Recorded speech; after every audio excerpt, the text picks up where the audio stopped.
So Ed Soap was surprisingly a really good manga series. Now, with a title like that, you might assume that this manga is degen as hell, but you would be wrong. This manga is the opposite of degen. It is extremely wholesome. So even though I said that this series was wholesome, and it is also very spicy.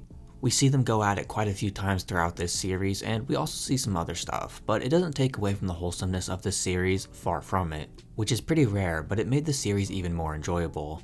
This is a really good adult romance manga about a shy, anxious girl falling in love with her cool, popular coworker. The way this series handles a lot of the plot is really cool and makes this series really interesting.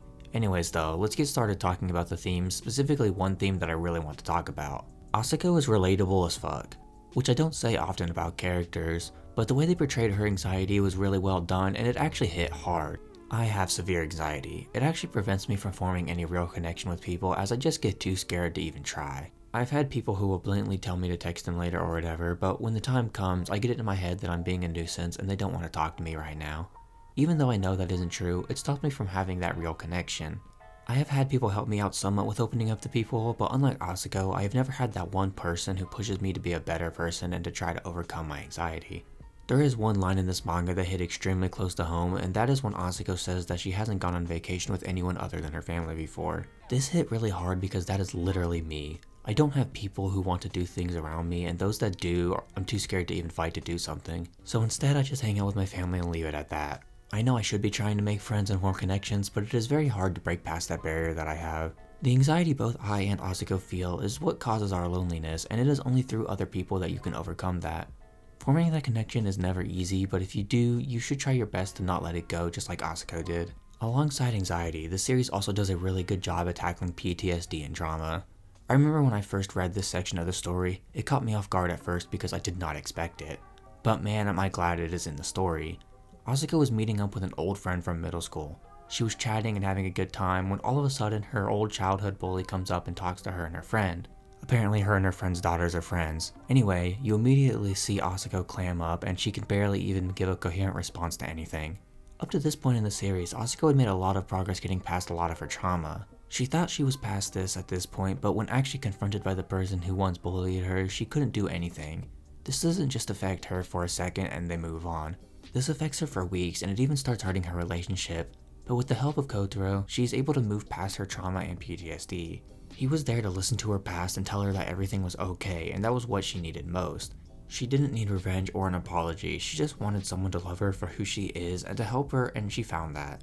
This series did a really good job at handling these darker topics, which came as a massive surprise for me. Asako throughout the series goes through a lot of development, but one of my favorite things that she learns is to rely on people. Throughout most of her life, she didn't have people who she could trust outside of her own family, so she never really learned to rely on others. But after she meets Kotaro, she slowly starts to open up and meet more people and slowly learns to rely on those around her.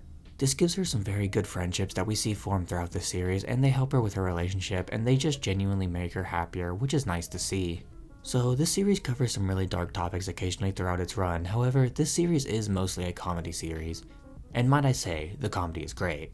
This manga is genuinely really funny. The way the characters interact during certain scenes, the dialogue, and even surprisingly some jokes, it is actually just pretty damn funny. This series had me laughing out loud so much throughout its run.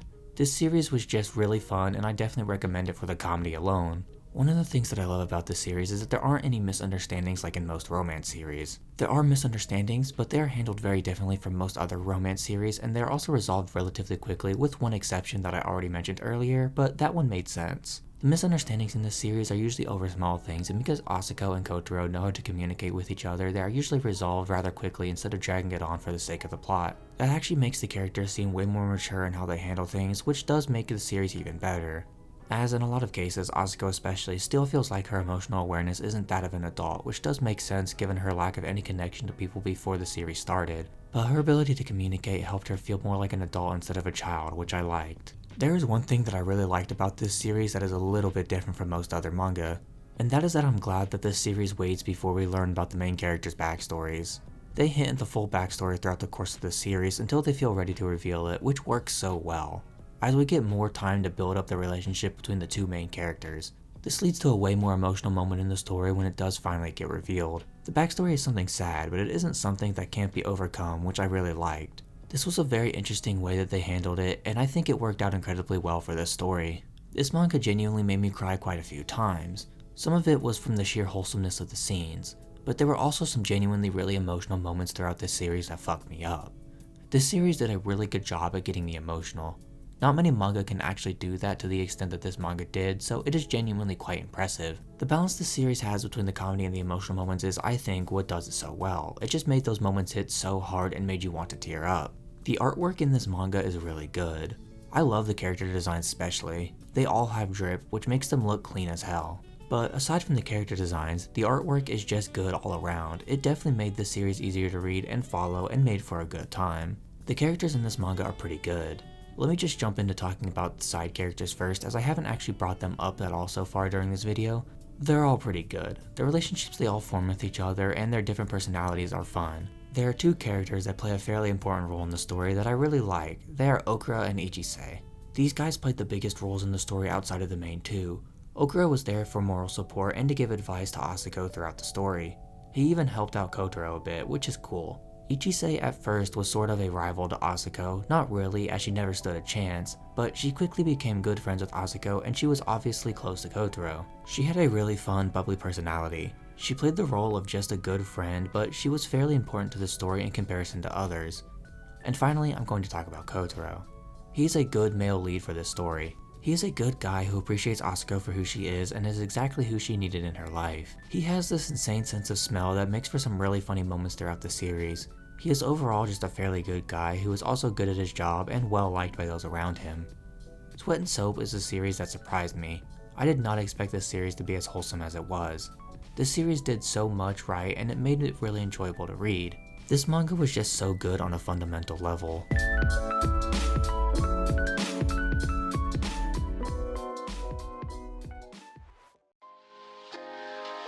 Imagine, if you will, sitting down to your morning coffee, turning on your home computer to read the day's newspaper. Well, it's not as far-fetched as it may seem. In fact, both local San Francisco